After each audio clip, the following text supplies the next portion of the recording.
हमारे बच्चों को वापस ला दो मैडम जी। मैं जिंदगी भर तेरे पाँव होंगी। चिरमी, मैंने तुमसे कहा ना कि मुझे तुम्हारे बच्चों के बारे में कुछ भी नहीं मालूम। मैं बच्चों पर डॉक्यूमेंट्री बनाती हूँ।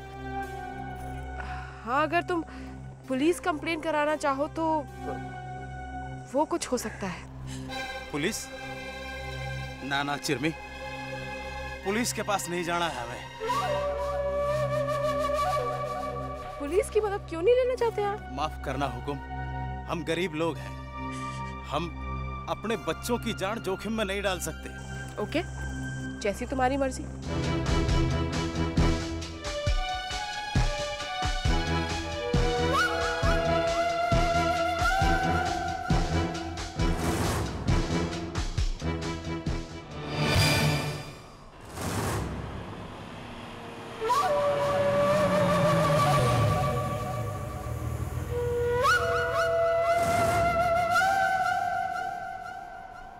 आओ बच्चों, आओ।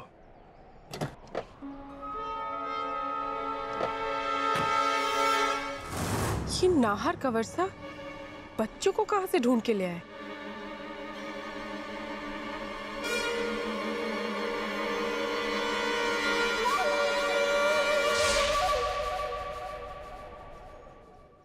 चिरमी,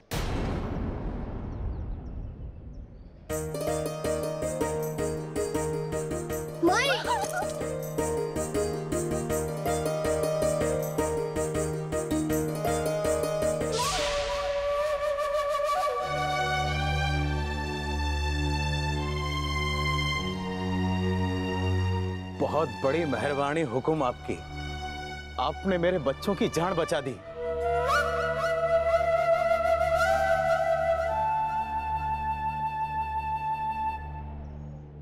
माफ कर दो हुकुम, बहुत बड़ी भूल हो गई हमारे से। वो शहर वाली एक मैडम ने। अरे चिरमी, बेकार परेशान हो रही है। हुकुम बुरा थोड़े ना मानेंगे। माफ करना हुकुम। क्या बात है? मैं कुछ समझा नहीं। किस बात का बुरा? अब चिरमी भी क्या करे, बेचारी गंवार है। अब बच्चों के दुख में आकर न जाने आपके खिलाफ क्या क्या बोल गई। उसी बात की माफी मांग रही है आपसे। इसमें बुरा मानने वाली कोई बात नहीं। आप दोनों पे क्या गुजरी होगी ये मैं अच्छे से समझ सकता हूँ। अब बच्चे घर आ गए हैं, जो हुआ उसे भूल जाओ। अब मैं चलता हूँ। एक बार फिर से आप लोगों का शुक्रिया। पागल हो गई क्या तू? कुछ भी बकबक करने लग गई। याद है ना हुकुम ने क्या बोला था कि ये सब बातें किसी को मत बताना। और वो बड़ी बड़ी मैडम जी, उनको कैसा लट्टू बना के घुमाया उन्होंने। और वो हुकुम की असल घरवाली को चिरमी समझकर नकली घरवाली बनाकर ले गई। जब वो पढ़ी लिखी मैडम जी को बेवकूफ बना सके हैं तो थारी और मारी के औकात है। ओह, तो सलोनी दी और नाहर कवर्सा ने मिलकर चीची को उल्लू बना दिया। भाई वाह, आखिर जलेबी जैसा टेढ़ा मामला समझ में आ ही गया। खुद को इंटेलिजेंट समझने वाली जीजी ओरिजिनल सलोनी को चिरमी मान बैठी और उन्हें सलोनी बनाकर घर ले आई।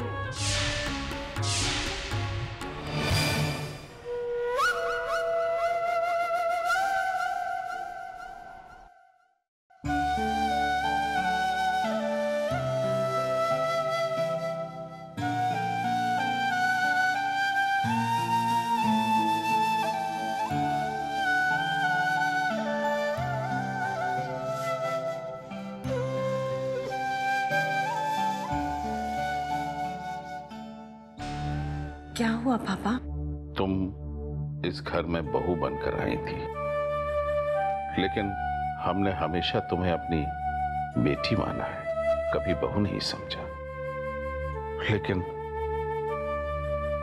अब ये शरीर साथ छोड़ देने की जिद कर रहा है। ऐसा मत कहिए पापा। जो सही है वही कहा है बेटी। बस एक ही इच्छा बाकी रह गई है। तुम्हें दुल्हन बने देख सकें। तुम एक बार नीरव से बात करके तो देखो, शादी के लिए मनाओ उसे, ताकि हमारी इच्छा पूरी हो सके, वरना मेरी आत्मा को शांति नहीं मिलेगी बेटा। पापा प्लीज ऐसा मत कहिए, आपको कुछ नहीं होगा। जानता हूं मैं, लेकिन एक बार बात तो करके देखो प्लीज, मेरी खातिर। पापा प्लीज मुझे धर्म संकट में मत डालिए। वो मेरे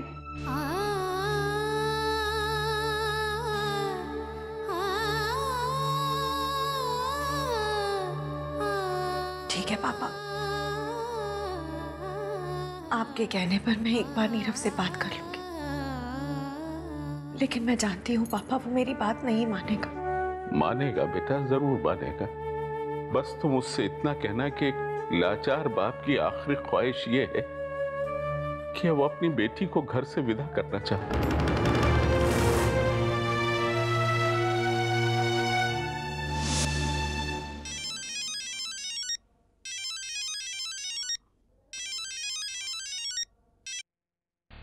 हेलो हेलो सलोनी बेटी, मैं शांति बोल रही हूँ। शांति आंटी, कैसे हैं आप? मैं ठीक हूँ बेटी। क्या बात है, परेशान लग रही हैं आप? हाँ बेटे, मैं बहुत परेशान हूँ। तुम तो जानती हो कि नीरव ने कसम खाई कि जब तक कि तुम अपने घर में पहले की तरह नहीं बस जाओगी, तब तक कि वो शादी नहीं करेगा। मैं उसकी भावना ही समझती हूँ, मैं उस पर जोर नहीं डालना चाहती सलोनी, लेकिन क्या करूँ। अब तो ऐसा लग रहा है कि जैसे ब्रिगेडियर साहब अपनी बेटी का बसाया हुआ घर देखने से पहले ही। सलोनी बेटे, मैं तुमसे अपने पति की जिंदगी की, उनकी खुशी की भीख मांगती हूँ बेटी। आंटी जी आप चिंता मत कीजिए, ईश्वर पर भरोसा रखिए, सब कुछ ठीक हो जाएगा। मैं नील से बात करूंगी, वो मेरी बात नहीं टालेगा। आप शादी की तैयारी शुरू कर दीजिए। मैं आपसे वादा करती हूँ कि मैं नील को जल्द ही शादी के लिए मनवा लूंगी। सलोनी, अगर तुम ऐसा कर पाई तो तुम्हारा बहुत बड़ा उपकार रहेगा मुझ पे जिंदगी भर बेटे। फोन रखती हूँ। जी।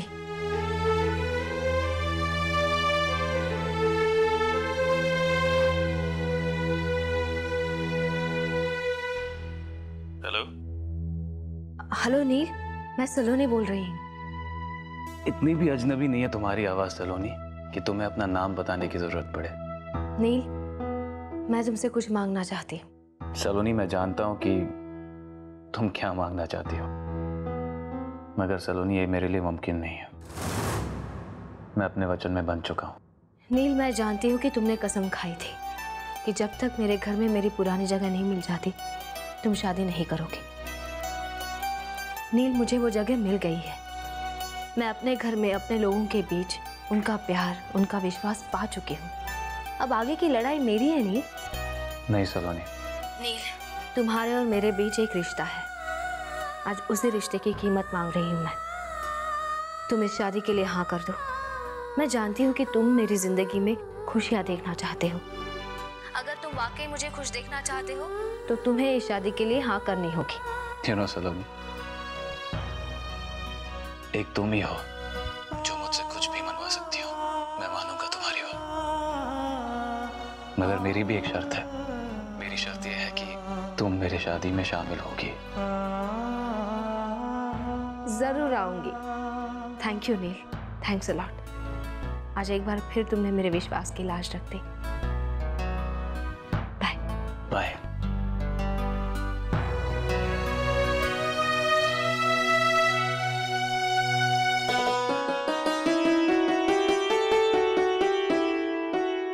मुबारक हो सलोनी, चिरमी के बच्चे चिरमी के पास पहुंच गए। मैं जानती थी आप ये काम करके ही आएंगे। अब एक खुशखबरी मेरी ओर से, मैंने नील को शादी के लिए तैयार कर दिया है। वाह, दैट्स अ ग्रेट न्यूज़। चलो सब कुछ धीरे धीरे लाइन पे आ रहा है। ईश्वर हमारे साथ है। भाई आज की सारी प्रॉब्लम्स तो सॉल्व हो गई। अब कोई प्रॉब्लम नहीं होगी। एक प्रॉब्लम और भी है। नील की शादी में जाने के लिए कैसे तिकड़म बढ़ाई जाए ये सोचना होगा। वो भी सोच लेंगे। आज सब कुछ बहुत पॉजिटिव जा रहा है, वो भी हो जाएगा। अरे तुम यहाँ तो आओ।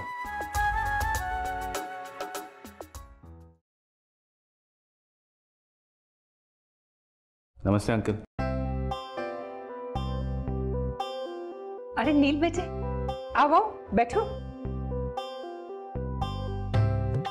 अब कैसी तबीयत है आपकी? बहुत अच्छी है, और तुम्हें देखकर तो और अच्छी हो जाती है। बेटे, इतनी रात गए आए हो, सब ठीक तो है ना? नहीं नहीं आंटी जी, फिक्र करने की कोई बात नहीं।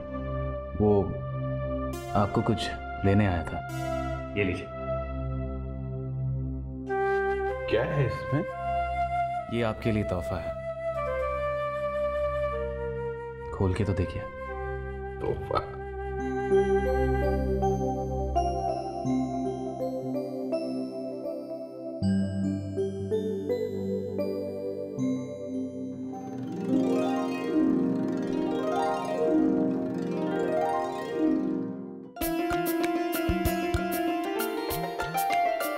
क्या हुआ? देखो ये कार्ड मीरा और हमारी बेटी की शादी का कार्ड है।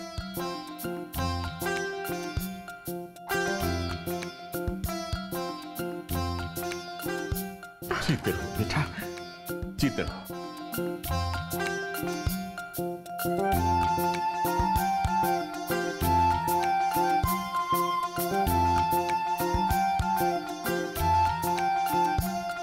खुश रहो बेटे, जीते रहो।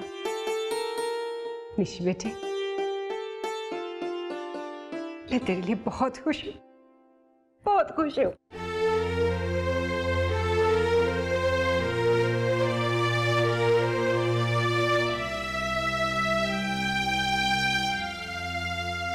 लगा था मैं अपने दोस्त की शादी में ऑटो स्टेशन जा रहा हूँ।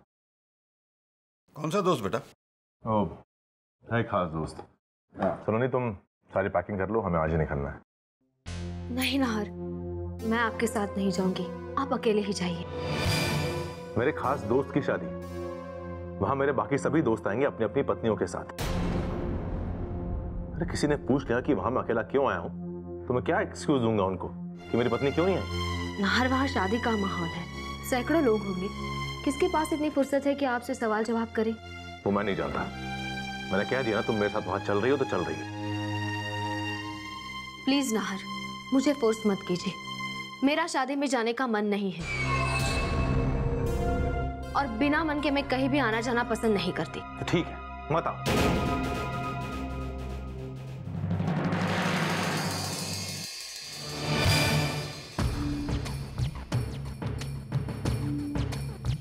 ये तुमने क्या किया सलोनी? मना क्यों कर दिया? खामोखा देवर सा को तुमने नाराज कर दिया। अगर वो चाहते हैं तुम उनके साथ जाओ तो क्या प्रॉब्लम है, चली जाओ ना। क्या मेरी इच्छाएं कोई मायने नहीं रखती? मायने रखती है सलोनी, लेकिन कभी कभी एक औरत को अपनी पति के लिए और परिवार की खुशी के लिए अपनी खुशियों को त्याग देना पड़ता है बेटी। ठीक है बाबू, अगर आप कह रही है तो मैं चली जाऊंगी।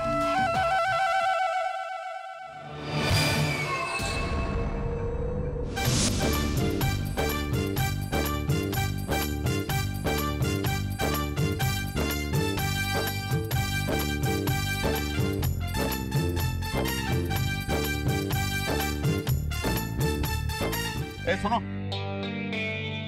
इतने कार्ड हाथ में रखे हुए हैं, सारे मेहमानों को लगता है कार्ड नहीं गए। सर, आपकी डायरी में जितने नाम लिखे थे उन सबको भेज दिया। तो फिर ये क्यों रखे हैं?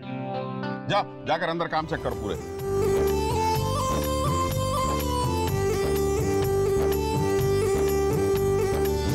निशी, देखो तो बेटे। निशी, मुझे काम इस साड़ी का ज्यादा पसंद है ना निशी?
नाहर, तुम काम और बिजनेस की बिल्कुल चिंता मत करना, मैं सब संभाल लूंगा। जी भाई साहब।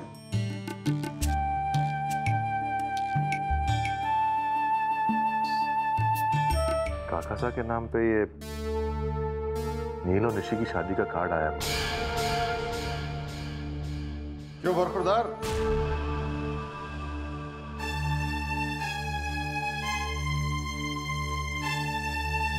शादी पे जाने की तैयारी हो गई?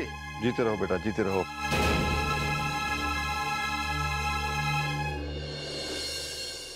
जाओ बेटे, ऐश करो, खूब पूरियां खाओ, मिठाई खाओ बेटा। हमारी उम्र तक पहुंचते पहुंचते ये सब बंद हो जाएगा। चलते। जीते रहो बेटा, जीते रहो।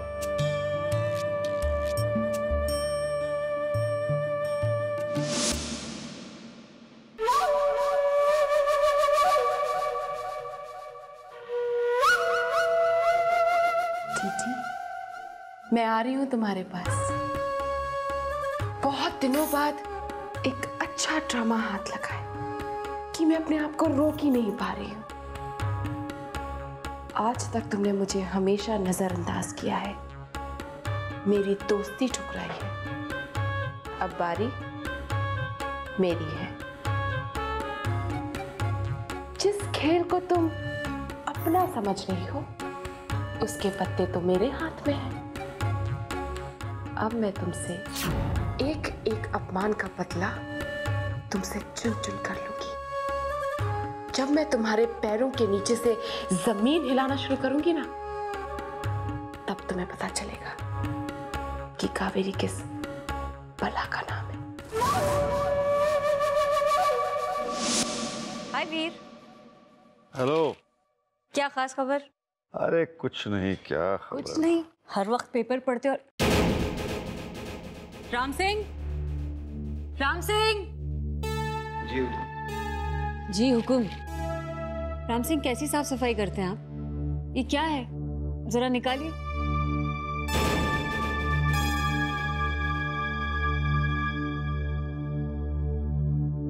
जाओ तुम जाओ।